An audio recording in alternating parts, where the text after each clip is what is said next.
The Ukrainian military is now taking anti-drone tech advice from teenagers. Seriously. 4 years into a brutal war, as both sides race to out-engineer each other on the battlefield, one of Ukraine's most promising new weapons against Russian drones didn't come from a defense contractor or NATO lab. It came from an 18-year-old gamer in Kyiv. Armed with nothing but YouTube tutorials, a 3D printer, and a shot at revenge, he built something shockingly effective. A cheap, net-firing shotgun round that can take down Russian FPV drones, and it's already saving lives on the front line. It sounds absurd, but in Ukraine's war for survival, this is innovation, and this teenager may have just outsmarted a billion-dollar arms race. Let's take a closer look at how the war's most unlikely weapons developer is reshaping the battlefield, and what it says about the future of warfare. Innovation has naturally emanated from Ukraine's established defense industry, which has revolutionized warfare with the development of numerous airborne and naval drones. But sometimes it evolves on the battlefield itself, as soldiers come up with ingenious and often improvised solutions, like covering transit routes and entrances to strongholds and trenches with fishing nets to protect them from drone attacks, as Russia tries to play catch-up. Overall, it's hard to overstate just how important anti-drone measures have become in the war in Ukraine. When Russia launched its full-scale invasion in February 2022, it did so in a well-established manner, with columns of tanks and armored vehicles rumbling forward, backed with artillery and support from fighter jets and bombers. The Ukrainian army squared off with them with much the same array of weaponry, but they had already started pioneering the use of drones in the attack. Sure, high-end surveillance drones like the RQ-4 Global Hawk, attack drones like the US's MQ-9 Reaper, and loitering munitions like the Turkish Bayraktar were already an established component of the modern arsenal before 2022. But the widespread use of inexpensive FPV and larger kamikaze drones both on the battlefield and for attacks in the rear wasn't really a big deal in warfare yet. Fast forward 3.5 years and it's rare to find either side charging into battle with brigades of tanks and other armor. Even the most advanced tanks in use in Ukraine, Russia's T-90M and the US-supplied M1 Abrams, have proven far from impervious to disabling attacks from even the most lightweight of FPV drones. The Kyiv Independent quotes NATO sources as saying more than 60% of Russia's staggering tank losses are estimated to have been inflicted by FPV drones. The number is similar, if not greater, when it comes to casualties. Drones are also reported to be responsible for 60 to 70% of Ukraine's battlefield casualties, according to medics. Soldiers on both sides are in constant danger, even up to 20 miles from the contact line. Packs of inexpensive kamikaze FPV drones hunt virtually every type of target. Bunkers, fortified positions in tree lines, armored vehicles, and infantry units. If they're visible, they're targets. Initially, Ukraine held a clear advantage over Russia in terms of drone production and deployment.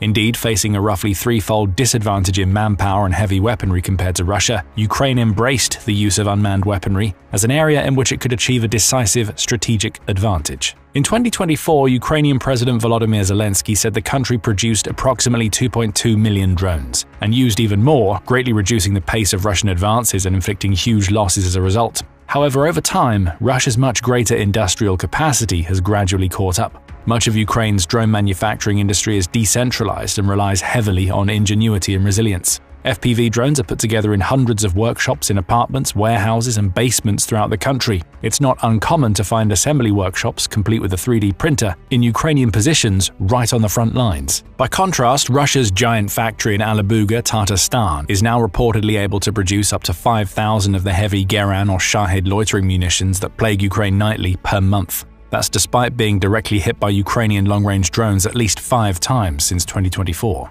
In addition, the Russians have a significant lead in fiber-optic FPV drones, which are guided by and connected to miles of ultra-thin fiber-optic cable instead of the usual GPS. This immunizes them against jamming and other electronic warfare techniques deployed against them. As a result, for Ukraine, anti-drone defenses have become an increasingly critical priority. 2 main areas need to be addressed, and more or less constantly. It's a cat-and-mouse game of drone and anti-drone production between the two sides. Sometimes there are only weeks between the time that one side develops a successful countermeasure and the other side develops a countermeasure to that countermeasure.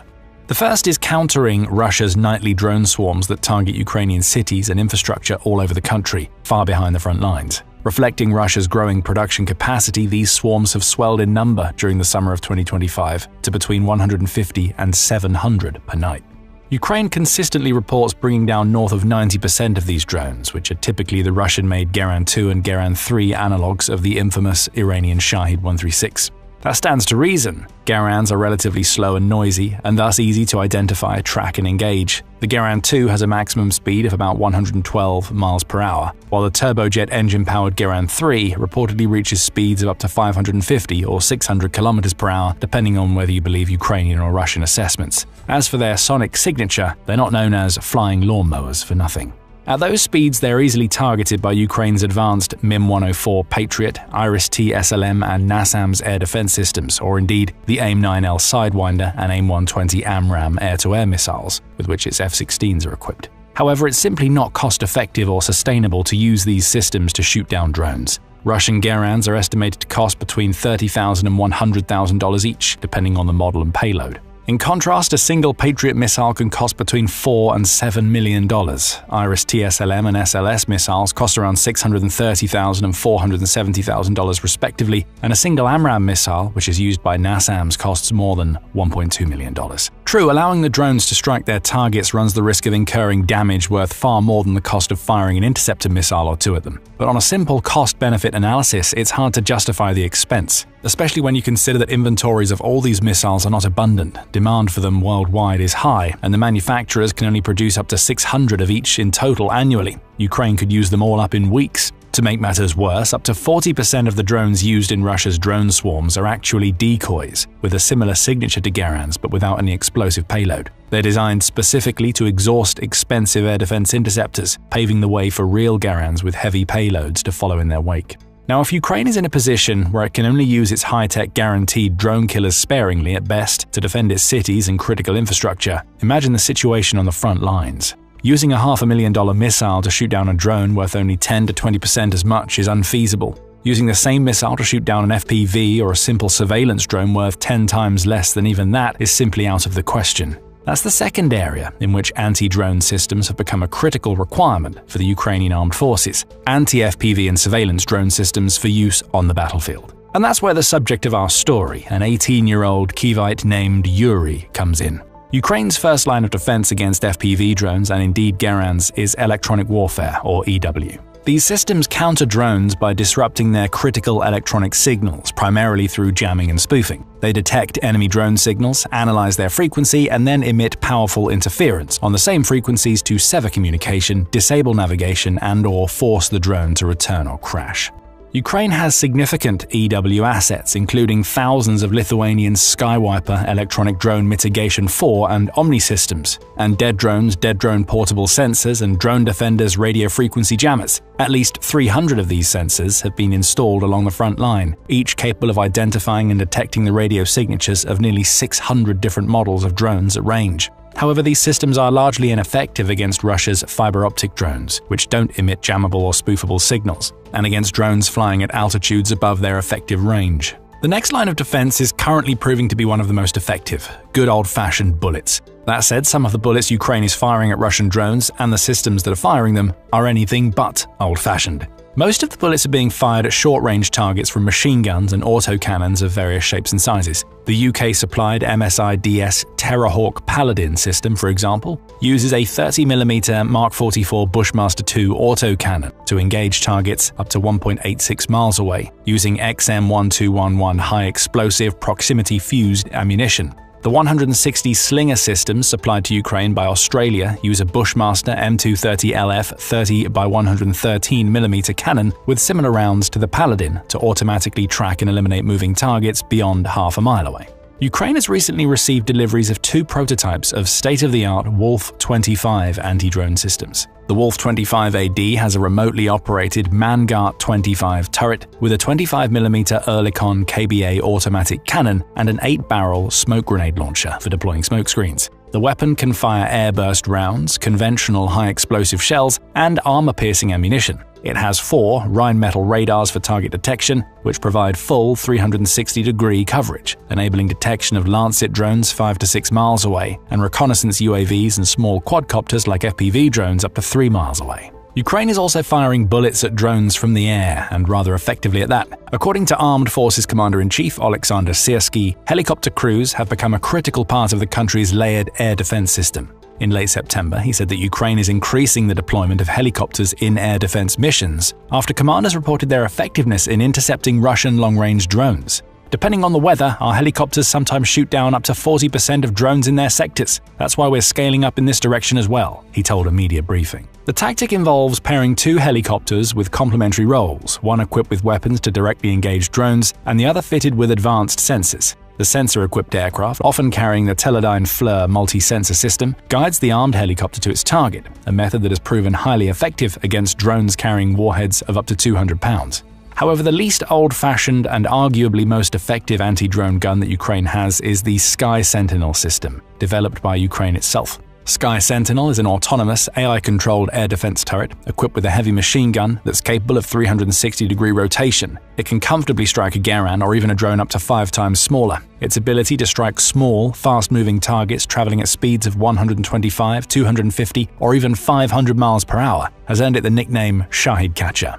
But anything that flies into its range, recon drones, loitering munitions, cruise missiles, or whatever, is fair game. Sky Sentinel will deal with the threat all by itself. Simply deploy the Sky Sentinel into a combat position, feed it radar data, and it detects, locks on, tracks the flight paths, calculates the shot, and upon remote human authorization, fires completely autonomously. Although its maximum engagement range remains classified, Sky Sentinel is versatile enough to defend both urban centers and high-risk frontline zones under constant drone attack. Each unit costs around $150,000, although it uses standard machine gun rounds, so the ammunition costs are comparatively very cheap. However, the implementation of the system is in its infancy, and effectively protecting a single city will likely require 10 to 30 turrets per city. So it's going to be a while before the poor grunts in the trenches on the front lines risking their lives every time they pop out to empty their bladders benefit from Sky Sentinel's protection. In many cases, they're left shooting at drones with bog-standard machine guns, infantry rifles, and shotguns. But this is exactly where Yuri's invention can make a huge difference to Ukraine's frontline forces. It's a low-cost, highly effective anti-drone net round that can be fired from a simple shotgun. Yuri's journey into the world of anti-drone warfare began in 2023 as an 11th grader in Kyiv's semi-industrial, semi-residential Shulyavka district.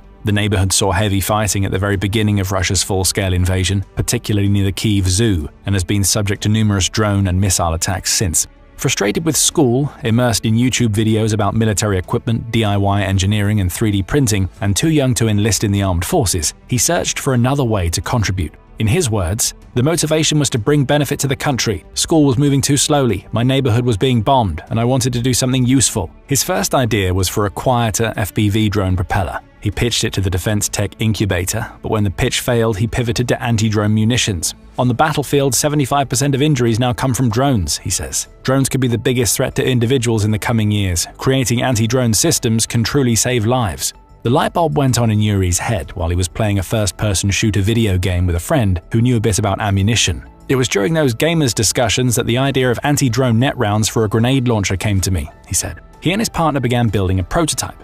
They first pitched it to the Presidential Brigade, where a soldier looked at it and said, "Oh cool, a grenade launcher anti-drone munition." They left him a sample, but in the end, the unit couldn't help because it lacked testing procedures. However, they didn't have to wait long before they got a serious bite from the legendary 3rd Assault Brigade. The 3rd Assault Brigade is renowned for innovative drone use. For example, in the summer of 2025, it carried out the first prisoner capture in history conducted solely with aerial and ground drones. The officer examining the prototype was stunned to hear that Yuri and his team were still at school. "What kind of children in the world can make ammunition?" "Ukrainian children, of course," he exclaimed. He asked what they needed to run initial tests and promised to get back to them in a few weeks. The officer was good to his word. A few weeks later, Yuri's team was invited to a training center to test the prototype and, crucially, to attach the explosive charge. Handling explosives in Ukraine is strictly regulated, all the more so during wartime. Under Article 263 of the Criminal Code, violations carry prison sentences, and being a minor makes it impossible to obtain any authorization. After the first tests, the officer said, "Okay guys, this is cool, but in our brigade there are more shotguns than grenade launchers, so make us the same thing for shotguns." Within days, Yuri and his team had switched calibers and delivered the first samples, and 2 weeks later, they received a message from the officer. "It works!" Soon after, he ordered 100 units for real combat testing.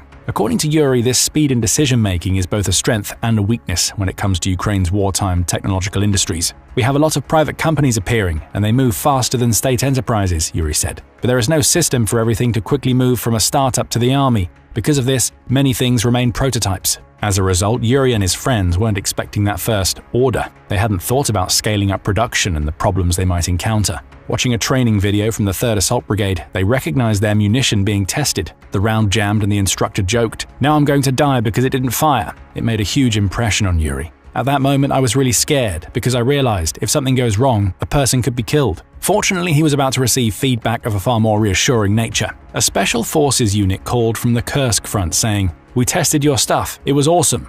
The caller said that his unit had used Yuri's shotgun rounds to successfully take down a Mavic reconnaissance drone at 165 feet and 2 Russian FPV drones. That was when Yuri knew his idea worked and had already saved lives. Since then, the enterprising teen has followed the path of a typical startup, programming, testing, business development, and searching for partners. He is waiting for a grant decision from Brave One, Ukraine's primary defense tech cluster. As it happens, Brave One is already active in the same area as Yuri, namely low-cost anti-drone ammunition, primarily meant for frontline use. In late June, Brave One introduced a different kind of anti-drone ammunition designed for standard infantry rifles.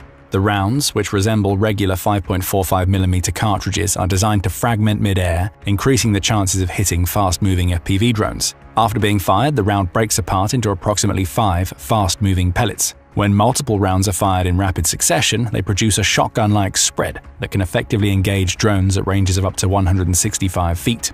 Already codified for use, the ammo is being distributed to frontline soldiers, with 1 magazine to each soldier. They're as easy to load as any other magazine.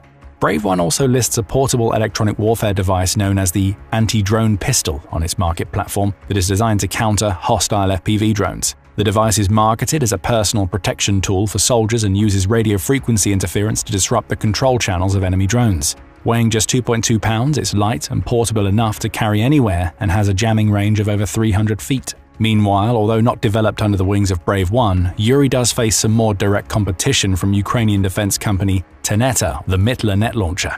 It's a lightweight, single-use anti-drone device designed to counter enemy FPV drones and reconnaissance quadcopters with a rapidly deploying entanglement net. Weighing less than 13 ounces, the Mittler launcher measures just 7.8 inches in height and 1.6 inches in diameter, meaning it's easy to store in a pouch, backpack, or uniform pocket. The system operates manually and requires no external power or setup. To activate it, the user simply aims and fires, releasing a net that entangles the drone's rotors mid-flight. The net itself measures 11.5 by 11.5 feet, with an effective range of up to 82 feet. A 7.62mm pyrotechnic cartridge provides the propulsion for the net. According to the developers, these specifications allow the device to disrupt drone flight paths during close-range combat or while defending fortified positions. In the long run, due to its adaptability and the fact that it's loaded into the ubiquitous shotgun, Yuri's net round is likely to become more widely adopted on the front lines than the Mittler. Nonetheless, both inventions and others we've covered in this video highlight both the relentless military innovation and the resilient spirit of the Ukrainian people. As for Yuri, he's an adult now and torn between continuing his studies, devoting himself fully to his startup, or joining the army. For now, he combines all three, following some classes on his phone while testing his ammunition at military bases and taking part in Centuria, the youth paramilitary camp run by the 3rd Assault Brigade. His generation is growing up in wartime, and some, like Yuri, refuse to stay on the sidelines. "I'm not afraid to die, but I want to be useful first," he says. Make sure to subscribe to the channel and enable notifications to learn about the latest military innovations in Ukraine and around the world. And thank you for watching.